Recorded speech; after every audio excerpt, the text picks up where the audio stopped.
네, 안녕하세요. 미국 주식 멘탈 케어하기 멘탈이 전부다입니다. 네, 오늘 시장 정말 강했습니다. 특히나 S&P 500이 사상 최초로 지수가 4,000을 돌파한 하루였습니다. 다우도 0.5% 상승을 했고 나스닥은 1.8% 정도 상승해서 최근에 강력한 주가 반등 흐름을 이어갔습니다. 아무래도 어제 있었던 바이든 대통령의 인프라 관련 약 2조 2천억 달러의 지원 계획이 오늘 증시를 전반적으로 끌어올린 것이 아닌가 생각이 됩니다. 특히나 나스닥이 강세였던 이유는 채권 수익률이 오늘 크게 하락했던 것도 항목했던 것으로 보입니다. S&P 500은 차트에서 보시는 것처럼 기존의 전고점을 강하게 돌파하면서 주가지수 4,000이라는 새로운 신기원을 기록했기 때문에 이 강세가 아마 한동안 이어지지 않을까 생각이 되고, 그동안 약세였던 나스닥도 이제 분명하게 재상승을 시작하고 있는 흐름을 보여주고 있죠. 오늘 빅테크 기업들은 대부분 굉장히 강세였는데요. 사실 그동안 굉장히 안 올랐었기 때문에 그동안 눌려 있었던 주가에 대한 반등이 나오고 있는 거라고도 볼 수 있겠고요. 아마존과 마이크로소프트가 모두 2% 이상, 구글은 3% 이상 상승하는 초강세였습니다. 또한 그동안 주가가 고점 대비 굉장히 많이 빠져 있었던 엔비디아와 넷플릭스도 3.4% 정도 상승을 했는데요. 나스닥 전체 지수와 마찬가지로 이중 바닥을 찍고 나서 다시 주가가 반등하고 있는 모습을 보여주고 있습니다.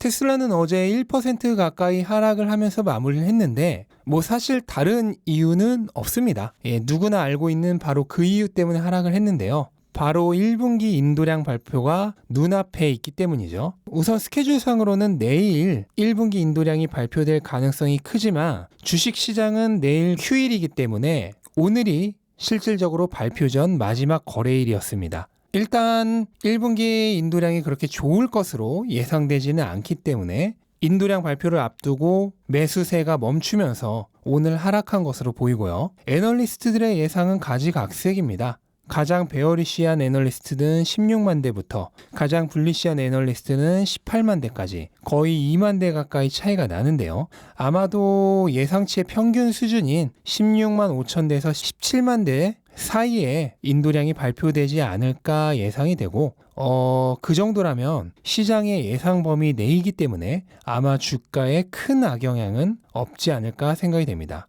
물론 약간의 조정은 있을 수 있는데요. 어제도 말씀드렸듯 저는 여기서 약간의 조정이 나온다면 그게 진짜 마지막 기회가 아닐까 생각을 하고 있습니다. 개인적으로는 조정이 온다고 하더라도 이전 이중 바닥의 저점인 $600 근처까지는 밀리지 않을 것으로 예상을 하고요. 아마도 $630 전후 정도까지가 3중 바닥의 마지노선이 아닐까 생각을 하고 있고요. 만약에 1분기 인도량이 17만 대 이상으로 예상보다 강세라면 조정이 나오지 않을 가능성도 있기 때문에 여기서 잠깐 팔았다가 $600 초반대에서 다시 들어가야지 하는 생각은 저는 별로 추천드리지 않습니다. 이런 잠깐의 틈을 이용해서 트레이딩을 하려고 하는 습관은 수익률에 전혀 도움이 되지 않습니다.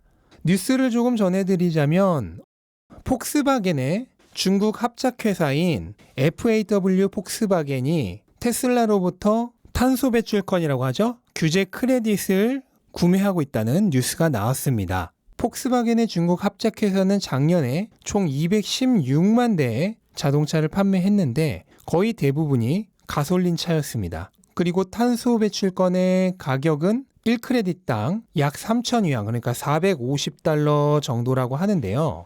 올해 폭스바겐은 중국이 총 어느 정도의 탄소 배출권을 테슬라로부터 구매하게 될지는 규모가 나오지 않았지만 작년에 이 회사가 중국 내에서 판매한 판매 대수인 220만 대 정도가 올해도 팔린다고 가정을 해보면 약 $10억 정도의 크레딧을 구매를 해야 합니다. 참고로 테슬라가 작년에 1년 동안 판매한 총 규제 크레딧이 약 $16억 정도이기 때문에 만약 폭스바겐 중국 한 곳으로부터만 $10억 규제 크레딧 매출이 나온다면 굉장히 큰 규모의 매출이 되겠죠. 폭스바겐은 물론 자체적으로 친환경차를 생산하고 있기 때문에 자체적으로도 크레딧이 발생을 하지만 이거는 대부분 자사의 가솔린과 디젤차를 판매할 때 사용될 것이기 때문에 아마 중국에서 발생하는 매출에 대한 규제 크레딧은 대부분 테슬라에서 구매하게 되지 않을까 하고 생각이 됩니다. 만약 그렇다면 테슬라는 올해도 굉장히 견조한 규제 크레딧 매출이 예상이 되고요. 테슬라의 실적에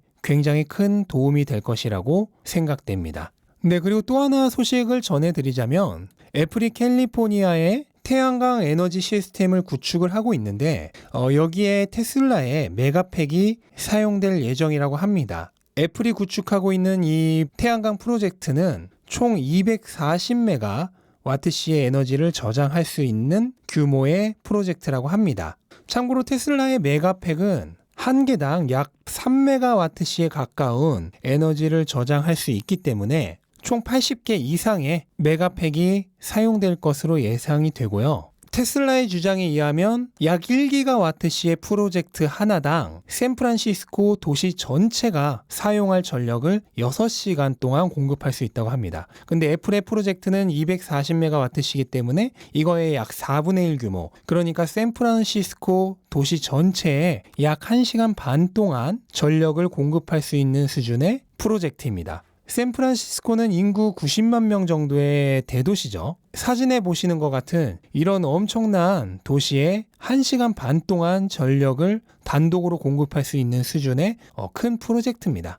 이거는 이제 애플의 본사에 사용될 전력을 향후 거의 다 담당할 것으로 예상이 되고요. 이런 긍정적인 소식이 많이 나온다면 향후 테슬라의 에너지 사업부가 성장을 하는데도 굉장히 큰 도움이 될 것이라고 생각합니다.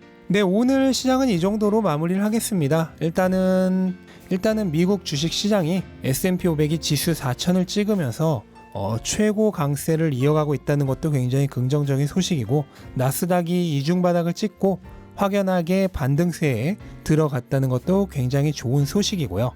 그리고 이제 제 채널 구독자분들이 가장 좋아하시는 테슬라가 드디어 내일 1분기 인도량 발표를 하는데요. 부디 모두의 예상보다 조금 더 좋은 인도량을 발표를 해서 다음 주 주가 흐름이 좋아졌으면 하는 바람을 가지고 있습니다.